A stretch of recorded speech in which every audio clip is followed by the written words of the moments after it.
Two spur gears meshing together. One is very large, and the other is very small. Here is the challenge: which one will rotate faster, and which one will produce more turning force? Now add a third gear between them. Suddenly, the driver and driven gears can rotate in the same direction. So how does that happen? Welcome back to our series on gear systems. In the previous lesson, we explored the different types of gears.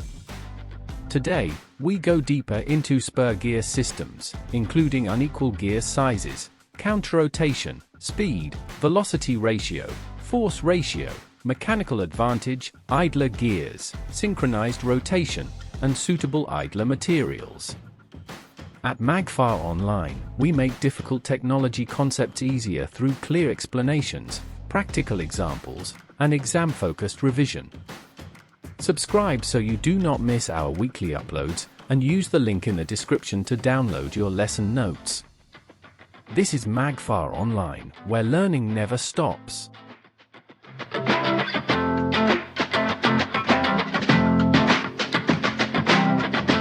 Before we investigate unequal gears, remember two important terms. The gear that receives the input and starts the movement is called the driver gear. The gear that receives movement from the driver is called the driven gear. When two spur gears mesh, the teeth of the driver gear push against the teeth of the driven gear. This transfers rotary movement from one gear to the other. Suppose we have two spur gears. One is large. The other is small. Their teeth mesh directly with each other. What happens to their direction of rotation? They rotate in opposite directions. This is called counter-rotation. If the driver gear rotates clockwise, the driven gear rotates anti-clockwise. If the driver rotates anti-clockwise, the driven gear rotates clockwise. And here is an important examination point. The size of the gears does not change this rule. Whether the two gears are equal in size or unequal in size, two external spur gears that mesh directly will rotate in opposite directions. So if you are given a diagram in an examination and an arrow shows the driver rotating clockwise, you should immediately know that the gear directly meshing with it will rotate anti-clockwise. Direction is only one part of the story. When two gears are different sizes, something also happens to their speed. Consider a large gear meshing with a smaller gear. The large gear has more teeth around its circumference. The smaller gear has fewer teeth. For the two gears to remain properly meshed, the smaller gear must make more rotations than the larger gear. Therefore, the smaller gear rotates faster and the larger gear rotates slower. So, if a large driver gear drives a small driven gear, the small driven gear rotates faster than the driver. The system increases the output speed. This is often called gearing up. Now reverse the arrangement. Suppose a small driver gear drives a large driven gear. The large driven gear rotates more slowly. The system reduces the output speed. This is called gearing down. What is velocity ratio? This difference in rotational speed brings us to an important term. Velocity ratio.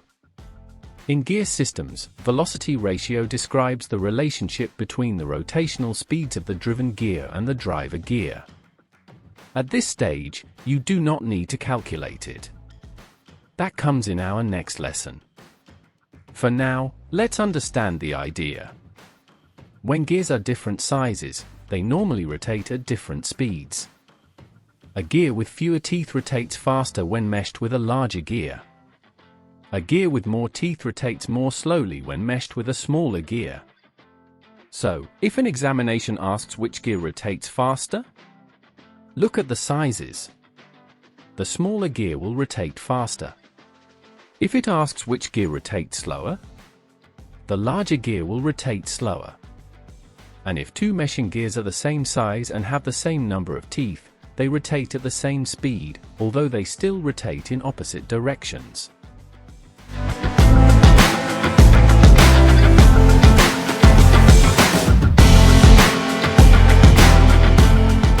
Now we reach one of the most important ideas in this lesson. Gears do not only affect speed, they can also affect turning force. Another word for turning force is torque. There is a trade-off between speed and turning force.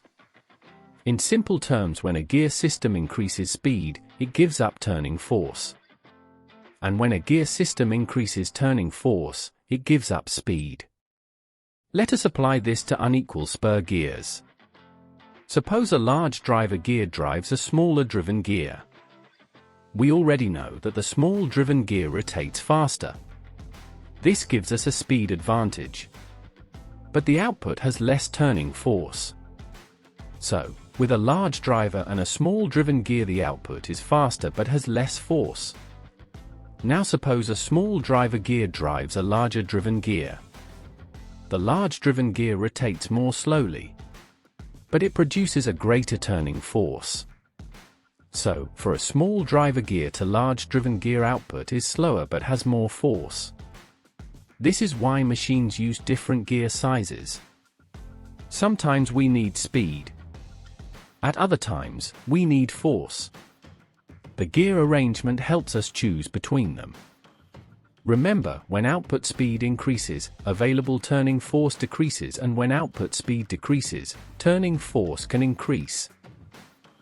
The relationship between the input turning force and output turning force can be described using the force ratio.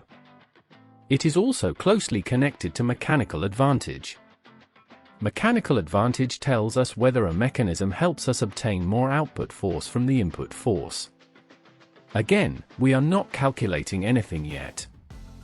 For this lesson, remember the concept. If a small driver gear drives a larger driven gear, the output gear turns more slowly but with greater turning force. The system therefore provides a force advantage. We say the mechanical advantage is greater than 1. If a large driver gear drives a smaller driven gear, the driven gear turns faster but has less turning force. The system gives a speed advantage rather than a force advantage. Its mechanical advantage is less than 1. And with equal-sized gears, there is no multiplication caused by gear size, the mechanical advantage is 1. In the next lesson, we will calculate them using the number of teeth, gear sizes, and velocity relationships.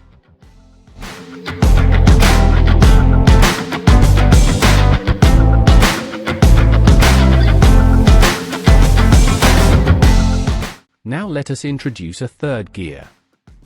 Suppose we have a driver gear and a driven gear.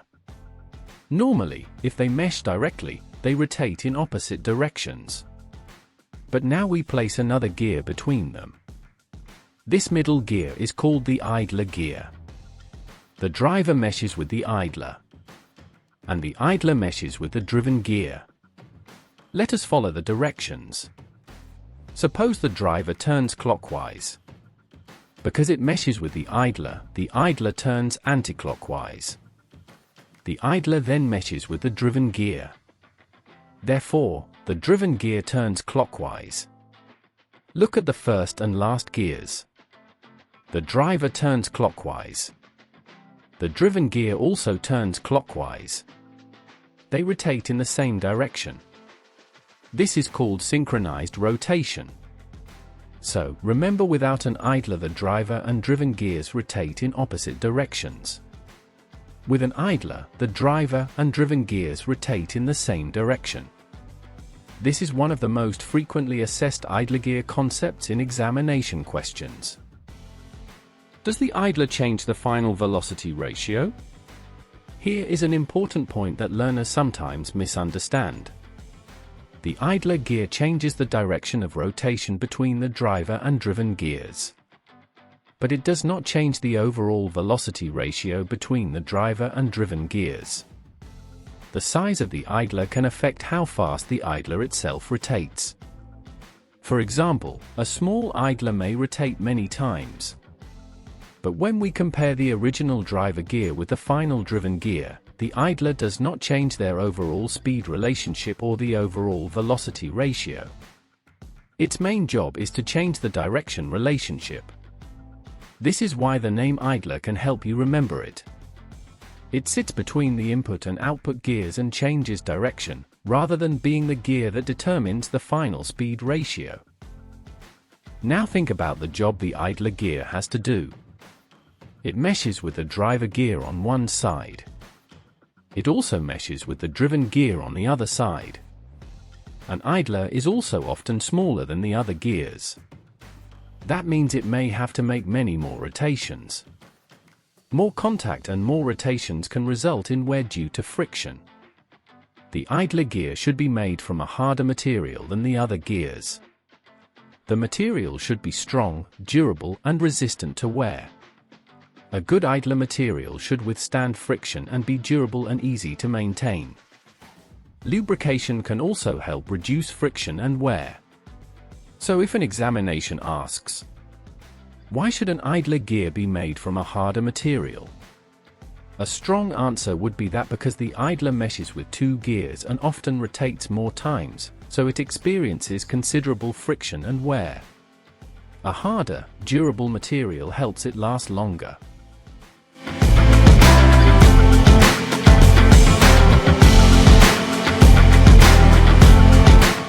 When you see a gear system diagram in a test or examination, work through it step by step. First, identify the driver gear. Next, identify the driven gear. Then check whether there is an idler gear between them. Now look at the direction arrows. Every time two external spur gears mesh, the direction of rotation changes. So, remember, one direct mesh results in opposite directions. One idler means driver and driven rotate in the same direction. Next, compare the gear sizes. Smaller gear rotates faster. Larger gear rotates slower. Finally, decide what the gear system is doing. Is it increasing speed, or is it increasing turning force? These are the key things to check when answering examination questions on Spur Gear Systems. You can now look at two unequal spur gears and predict three things before making a single calculation. Their direction of rotation, which gear will rotate faster, and which arrangement will give the greater turning force. But here is the next challenge. Suppose the driver gear has 20 teeth, and the driven gear has 80 teeth. Exactly how much slower will the driven gear rotate? What is the gear ratio? What is the velocity ratio? And what mechanical advantage does the system provide? That is where the numbers come in. In the next lesson, we move from understanding gear systems to calculating them. We will work through gear ratios using numbers of teeth, gear wheel diameters, velocity ratios, and mechanical advantage, with step-by-step examination examples. So make sure you understand today's concepts, because the calculations will become much easier when you know what the gears are supposed to do.